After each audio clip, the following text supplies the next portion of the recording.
My girlfriend plays video games for a living, which is pretty neat. And one day she has me try this game, Steven's Sausage Roll, this puzzle game in which you're trying to cook sausages without overcooking them.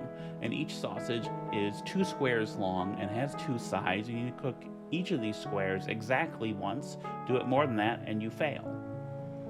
And you don't have much room to maneuver, and the puzzles are hard, but what makes it harder is that the movement controls are not smooth.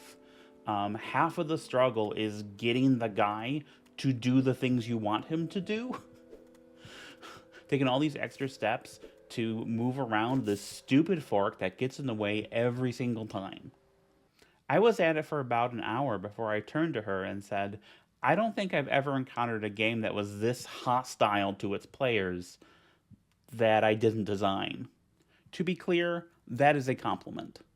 The controls for Steven's Sausage Roll are frustrating not only on purpose, but for a purpose. The puzzles are constructed with this clumsy, irritating movement scheme in mind. Another video game with clumsy controls is Getting Over It with Bennett Foddy. This went a little viral, apparently, with streamers, and the idea here is that you are a naked dude in a cauldron trying to climb a mountain of garbage with a sledgehammer. And it's difficult. Not in the way that games are typically difficult, but in the way that people are sometimes difficult. It's frustrating and abrasive and uncompromising, and why are you like this? The kind of person where you will sit across from them on a first date and you know this difficult person is going to ruin your life, and you know you're going to let her. That kind of difficult. The interesting part of Bennett Foddy's Getting Over It with Bennett Foddy is the with Bennett Foddy part. Whenever you fall, he'll chime in with these meditations on like the nature of failure and of trying, and also words of encouragement sometimes, and some design notes. It's a very personal, idiosyncratic kind of game. This thing that we call failure is not the falling down, but the staying down. Mary Pickford. It's a game where the tool you've been given to solve problems and the kind of problems you've been given to solve are comically mismatched, and you just feel powerless. It's an example of frustration, of quote-unquote bad game design. And we actually get quite a few examples of this kind of avant-garde stuff in independent video games. In fact, for almost every form of human expression, there is a tradition of difficult work running counter to expectations and norms. Film, literature, music, there are examples of people breaking the rules of good filmmaking, good writing, good musicking. Video games have that, and so do tabletop RPGs, but board games really don't, or what little there is isn't taken as seriously and doesn't garner as much attention as in those other art forms. Why is that? Should board games be frustrating? Why would we want them to be? In order to answer those questions, we need to take a look at what constitutes good game design in the first place. You mold your ideas into a certain shape that can be played with, and in the process of playing with them, they begin to harden and set until they're immutable, like rock. And at that point, you can't change the world. Not without breaking it into pieces and starting fresh with new ideas. I don't want to spend a lot of time on this because you know what a good game is, right? Like, set aside questions of taste. Like, some people like Great Western looks nothing like New Zealand, some that's not their bag, they want to play Sushi Go, but if you assume it's a game that's within your wheelhouse and the kind of thing your group enjoys, you know the difference between a good game and a bad one. A good design is tight, free of rules ambiguities, has a stable game state, no loopholes or degenerate strategies. A bad design, on the other hand, feels loose. The rules aren't quite all there. The game state can just fall apart on you. The balance or the math is off, and there might be a strategy that doesn't have a counter. You know what a good game is, you know what a bad game is, but why are these qualities of good games and why are these qualities of bad ones? Like, why is tight better than loose? Why is stable better than unstable? I mean, if we're talking sexual partners, I'd much prefer unstable and loose to stable and tight.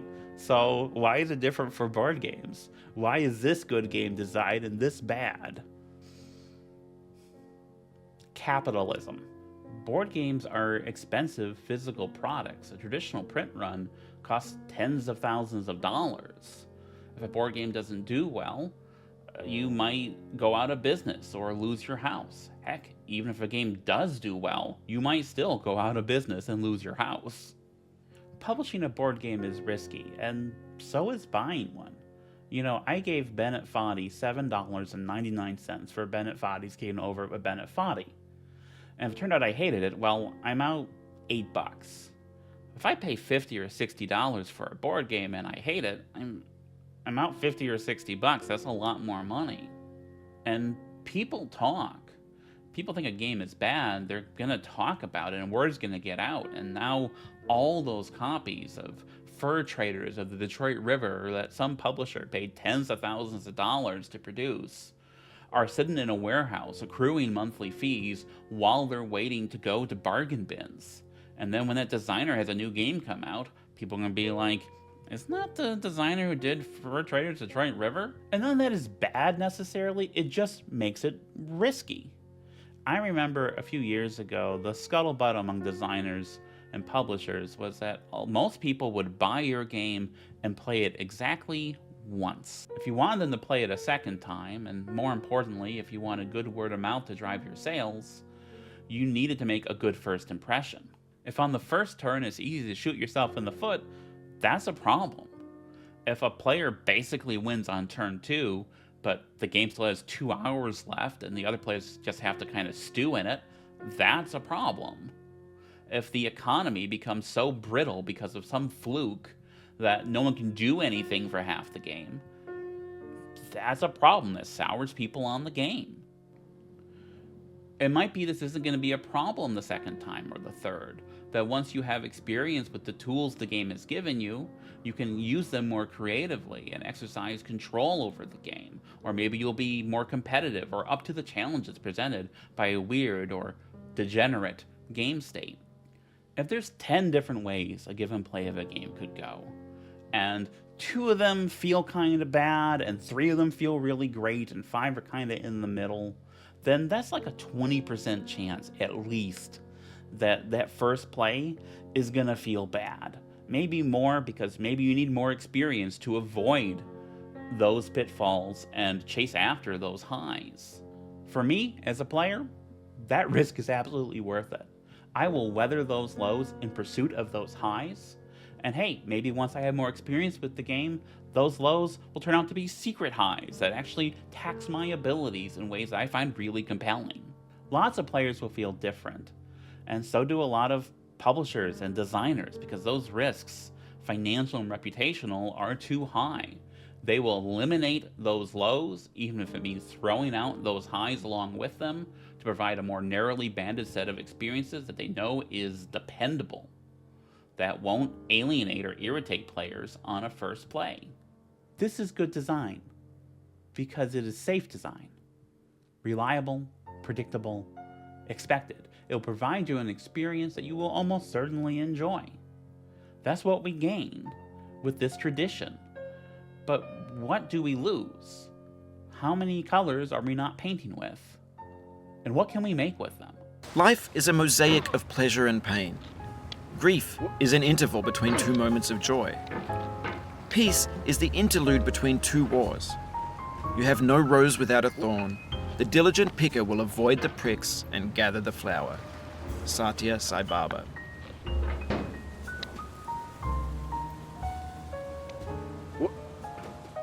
Another way to define a good game is that it makes us feel good. It's fun. It makes us feel clever. Like, I'm going to take this action, and when I'm doing this action, I'm going to do this bonus action, and my special card over here gives me this extra thing when I do this bonus action. Look how efficient I am being. Or they give us challenges that we can overcome in triumph. Or maybe the odds were against us this time and we lost, but you know what? Next time, we're gonna save the world. Or look at the little city we built. Look at this tableau of cards. It's so pretty. Look at what I've accomplished. It makes us feel powerful. These are all positive emotions. As human beings, we like feeling smart and capable. We like overcoming adversity. We like building and collecting things. It's good stuff. We don't like feeling stupid or hopeless or frustrated or angry, just like we don't like being heartbroken or grieving or scared or lonely. But we still feel those things, and we still need somewhere to put it. We still express those feelings and explore them through art, both through experiencing it and creating it.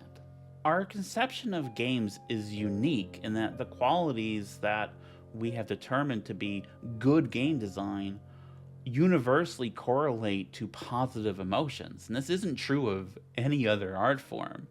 Like, good filmmaking, good cinematography, good editing, good acting produces emotion, but it doesn't need to be a happy one. Like, let's look at two very famous close-ups with two very different emotions. Both of these scenes have an effective use of close-ups to heighten emotion, and by the standards of their time, we have good lighting, good cinematography, good acting, good editing, good filmmaking. But the quality of the thing is in its ability to produce and heighten emotion, not in the type of emotion produced. And those two film clips are almost 100 years old, and in the time since, the medium of film has evolved considerably. We now have very sophisticated tools to use and techniques and ideas that we can explore so that we can express a wider variety of things in a wider variety of ways. Modern board games, for all their complexity, we're still just at the point where we're starting to make talkies. Are they capable of giving us more than puzzly dopamine? Maybe. I'd like them to be. I think board games have tremendous potential as an art form. I'm particularly interested in the ways that they can model systems, because they are themselves systems, mechanical structures, and that allows us to question and explore and model the systems that impact our everyday lives. Systems that are often frustrating and unfair and seem to pose what are intractable problems, and how do we cope with that, with feeling so powerless? Feeling powerless and small and angry is just as useful, just as necessary as the escape and cathartic fantasy of feeling powerful and efficient and clever, and it's just as important to experience that through our art. If you try to please audiences, uncritically accepting their tastes, it can only mean that you have no respect for them. Andrei Tarkovsky. This all seems a little abstract, so let's make it a little more concrete. I'm going to talk about a game that I designed and a mechanic in it that is deliberately frustrating. This Guilty Land is a two-player card-driven game about the political debate over slavery before the Civil War. There's one deck with cards specific for each player, which are drawn into a face-up display. Each player has an organizational capacity which determines when cards are drawn and how many. Specifically, if either player has cards fewer than their org capacity, you draw cards one at a time until each player has at least that many cards. So in this example, both players have an org of 2, we're going to draw until we get one red, and there we go. But let's say that first card wasn't red. Let's say we draw a blue first. We add it to blue side of the display and draw again. We keep drawing until we get that red, and maybe this is what we end up with. Now, given this situation, it's going to be a while before blue triggers a draw. It's up to red to do it, and so they're not going to get that same kind of windfall. And they're going to have to do these tiny turns until they can get a card that's going to raise their org and get them more cards in hand. But blue might not be happy because maybe all these law cards came up when they don't have control of the legislature, which is what they need in order to actually do anything with those cards. Or maybe a violence card came up. Violence is bad news. You don't really want to play it, but it's the only way to get rid of it, and as long as it's clogging up your display, it's going to be harder to trigger a draw and get more cards. It's clumsy. You are fighting the game every step of the way just to get cards into your hand, never mind useful cards, never mind playing them. It's a system that I designed to make it feel impossible to get anything done, in order to evoke a system that was designed to make it impossible to get anything done. The US government. It is clunky and frustrating and exhausting. Does it work? Yeah. Everyone who has played this game agrees that the system is incredibly frustrating. Mission accomplished. Go me. Now, whether or not they think it was a good idea to do that or that it was worth doing, well, their opinions vary. The only reason I was able to make this irritating thing is because I co-own a company that publishes games through print on demand. This game with this mechanics, this theme, in a traditional print run, are you kidding me? It would have been a massive flop. And we've sold, I don't know, about 1,000 copies over the course of 5 years. If we had sold that number over that period of time from a traditional print run, the warehouse costs alone would have ruined us. The very real risks of a traditional print run restrain what those games can be. And in that sense, they also restrain what the art form can be.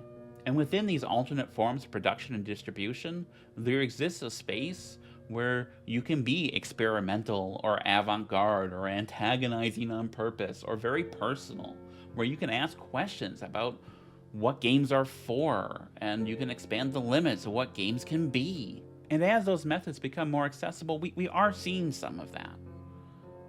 But you know what absolutely breaks my heart?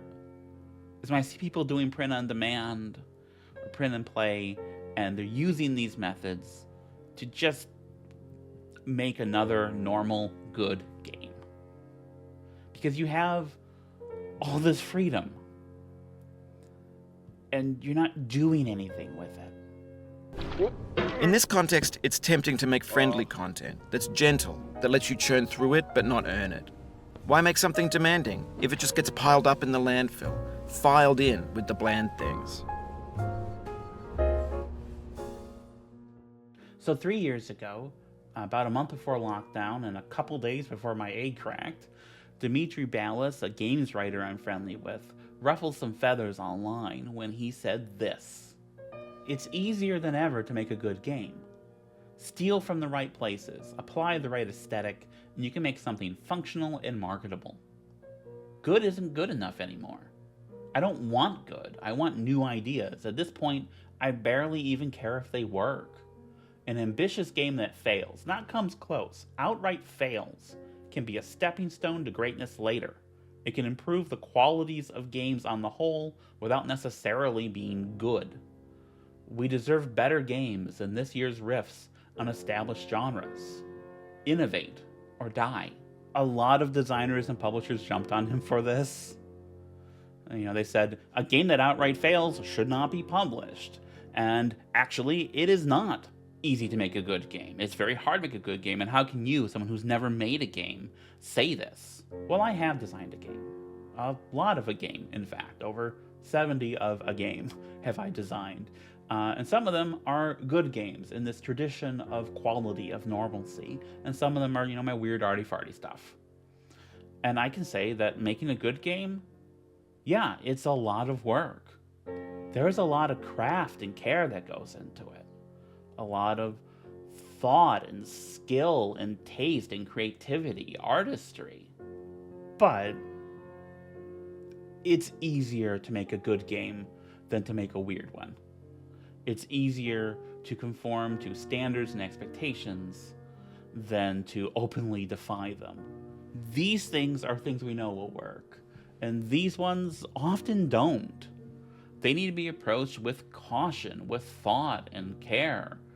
And even if you do that, there's going to be so many false starts, so many roadblocks, so many things you're going to run into. And even if you grapple with all of that, and you find a way to make something good with bad design, there's still going to be a lot of people, maybe the vast majority of people, who will reflexively tell you this sucks, simply because it doesn't meet this criteria. And there are going to be some folks who are going to be on your wavelength. That's why I'm able to make a living. Heck, even some people might take the ideas of what you've done and build on them. And maybe you just fail. Maybe you just completely missed the mark. And what you have is this big, wet, ill-considered fart of a game. That's okay. We often frame failure as a thing to overcome. You know, we will learn from our mistakes. We will apply those lessons going forward. We will keep trying, and eventually we will succeed. We try again and again, and we climb that mountain of garbage. But I actually think failure is valuable not because it might make success sweeter, but in its own right. Just as heartbreak and grief are things to be experienced for themselves, not just because they give love meaning. Failure is just as important, just as valuable, just as human as frustration and anger and melancholy. As I've been working on this video, I've spent a lot of time with Bennett Foddy via Bennett Foddy's Getting Over It with Bennett Foddy. Last time I'm doing this joke, I swear. And it really is so much more a game about failure in its own right than it is about overcoming failure. Getting over it, not in reference to getting over the mountain, but in terms of accepting failure as a thing to experience. About getting over our fear of failing, our aversion to it, about trying to embrace it. What a valuable thing. What an incredible gift that this game has given me. And gosh, I really want to make a game that would make you feel like that would give you this kind of gift. I'm certainly going to try.